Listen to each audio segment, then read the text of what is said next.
বিশ্ব রাজনীতির সম্ভাব্য সমীকরণে সম্ভাব্য যে পরিবর্তনের মুখে আছে বিশ্ব রাজনীতি, ওয়ার্ল্ড অর্ডার, এটা যদি ঘটে তাহলে বিএনপি সরকার টিকতে পারবে না। ১.৫ বছরের মধ্যে বিএনপি সরকারের পতন হবে এবং অনিবার্যভাবে জামাত ইসলামী ক্ষমতায় আসবে। দর্শক, ইটস ভেরি সিগনিফিক্যান্ট ডিসকাশন। বিশেষ করে মধ্যপ্রাচ্যে যে উত্তেজনা, যুক্তরাষ্ট্র ইসরায়েলের যে হামলা ইরানের উপর, হরমুজ প্রণালী কার্যত বন্ধ এবং যুক্তরাষ্ট্রের যে ইকোনমিক হেজিমনি ওয়ার্ল্ড ওয়াইড সেটা ভেঙে পড়ার উপক্রম এবং চাইনিজ মুদ্রায় লেনদেনের যে একটা প্রবল সম্ভাবনা, সব মিলিয়ে এই সংক্রান্ত সমীকরণ বাংলাদেশের রাজনীতিকেও পাল্টে দিবে। দর্শক, আপনারা জানেন যে বাংলাদেশে বিএনপি কিভাবে ক্ষমতা এসেছে। বাংলাদেশে বিএনপিকে ক্ষমতা এনেছে দুইটা লেয়ার। এক, সিভিল মিলিটারি ব্যুরোক্রেসি। তবে civil military bureaucracy is driven by world power, বিশেষ করে সুপার পাওয়ার, মাঝে মাঝে গ্রেট পাওয়ার। এর মানে বাংলাদেশের সিভিল মিলিটারি ব্যুরোক্রেসি যুক্তরাষ্ট্র বা আমেরিকার মাধ্যমে কাজ করেছে এবং তাদের কথায় বিএনপিকে ক্ষমতা এনে দিয়েছে, যার ফল আমরা দেখছি ডক্টর খলিলুর রহমান পররাষ্ট্রমন্ত্রী। হ্যাঁ, ইটস রিয়ালিটি। অতীতে এটা হয়েছে। জামাত যেটা জানে না তা না, জেনেও তাদেরকে মানতে হয়েছে। জামাত চেষ্টা করেছে, জামাতের লাইন একটু ভিন্ন ছিল। জামাত চীনের সাথে অতি ঘনিষ্ঠ হয়ে গিয়েছিল, চীন জামাতকে চুজ করেছিল, কিন্তু চীন আসলে দুর্বল খেলোয়াড়, শেষ মুহূর্তে পারে না।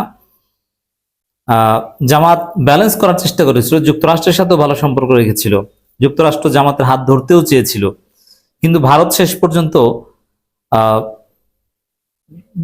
পর্যন্ত যুক্তরাষ্ট্রের হাতে বিএনপিকে হাত লাগিয়ে দিয়েছে, যার ফলে জামাত আউট হয়ে গিয়েছে, বিএনপি ক্ষমতা এসেছে।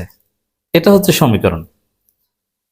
এতে কোনো সন্দেহ সংশয় নেই যে বাংলাদেশে বিএনপি ক্ষমতা এসেছে সিভিল মিলিটারি ব্যুরোক্রেসি এবং যুক্তরাষ্ট্রের সহায়তায়, একটা নেক্সাস। এই জায়গায় যেহেতু ইরান ওয়ার যুক্তরাষ্ট্রের জন্য একটা চ্যালেঞ্জ হয়ে দাঁড়িয়েছে,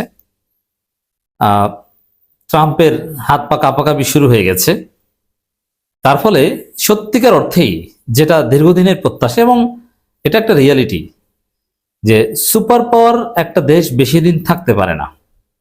50 বছর, 60 বছর, 75 ইয়ার্স একটা সাইকেল থাকে। আসলে যদি যুক্তরাষ্ট্রের সাইকেলের মেয়াদ শেষ হয়ে যায়, ইরান ওয়ারেই যদি যুক্তরাষ্ট্র ধরা খায়, কঠিন ধরা হবে এবং এর মধ্য দিয়ে চীনের উত্থান হতে পারে। এটা একটা স্পেকুলেশন। এর সম্ভাবনা যে তেমন আছে তাও মনে করি না। যেমন ইরান ওয়ার যদি প্রলং হয়, যুক্তরাষ্ট্র ধরা খাবে, কিন্তু চীন যেভাবে দুর্বল খেলোয়াড়, তাতে আসলেই তাদের রাইজ হয় কিনা এটা একটা কোশ্চেন। কিন্তু যদি হয়, অনেকে বলছেন যে হতে পারে।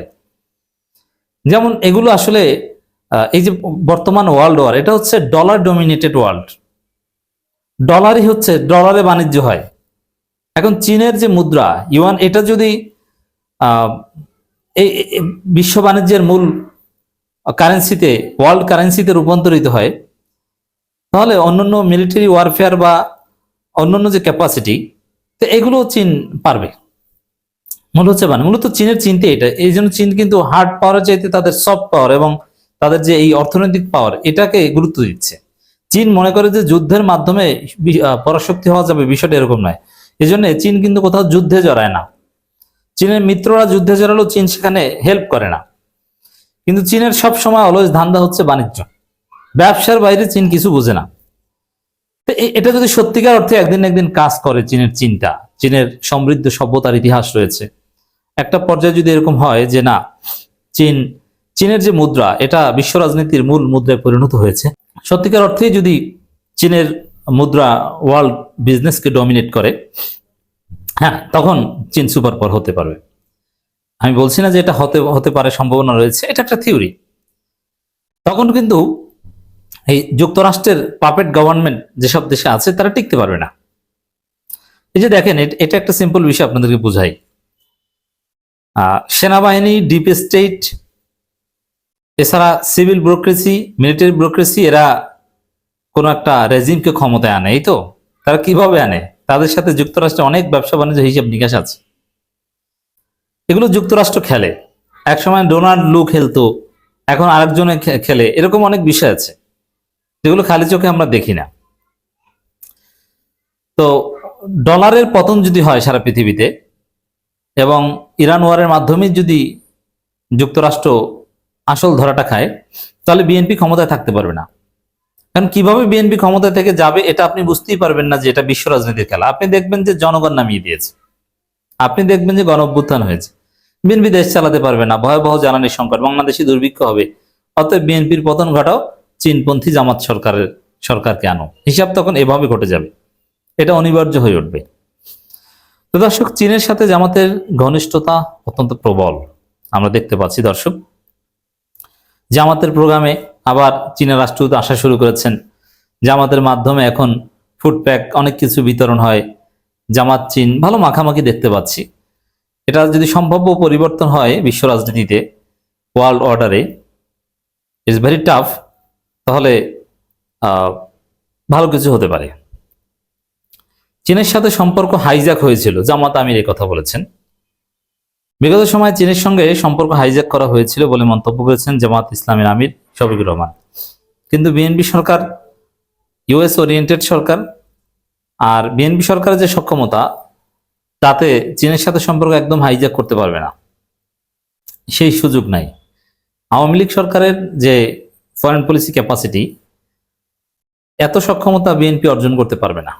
এই জন্য চীনের সাথে সম্পর্ক এইভাবে হাইজ্যাকও করতে পারবে না, যার ফলে চীন এখন জামাতের সাথে ওপেনলি ইন্টারেক্ট করে।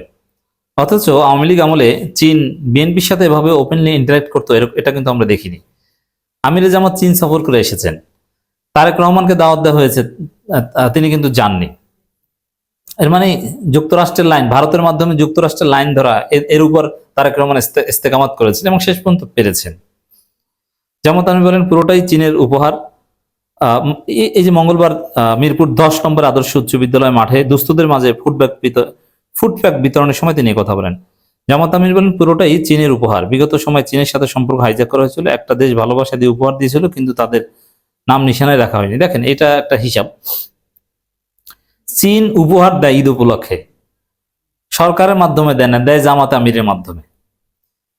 এটা থেকে স্পষ্ট যে বাংলাদেশের রাষ্ট্র ক্ষমতায় চীনের পছন্দ জামাত ইসলামী। এটা নির্বাচনের আগেও তাদের পছন্দ ছিল, বাট তারা পারেনি জামাতকে ক্ষমতায় আনতে, তেমন কিছু করতে পারেনি।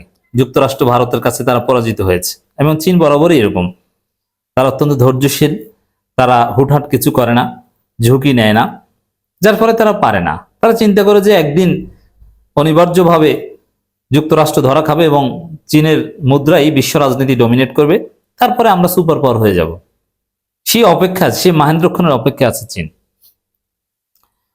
আর যদি সেই মাহেন্দ্রক্ষণ আসে আসলেই, তখন বাংলাদেশে জামাত ক্ষমতায় আসবে, যুক্তরাষ্ট্রপন্থী বিএনপি দেশ চালাতেই পারবে না, একদম দুর্ভিক্ষ তৈরি হয়ে যাবে। মানুষ অটোমেটিক্যালি রাস্তায় নেমে তাদের প্যান্ট জাঙ্গি এগুলো খুলে ফেলবে, শ্রীলঙ্কা যেটা হয়েছিল। তো দর্শক, দেখি কি হয়।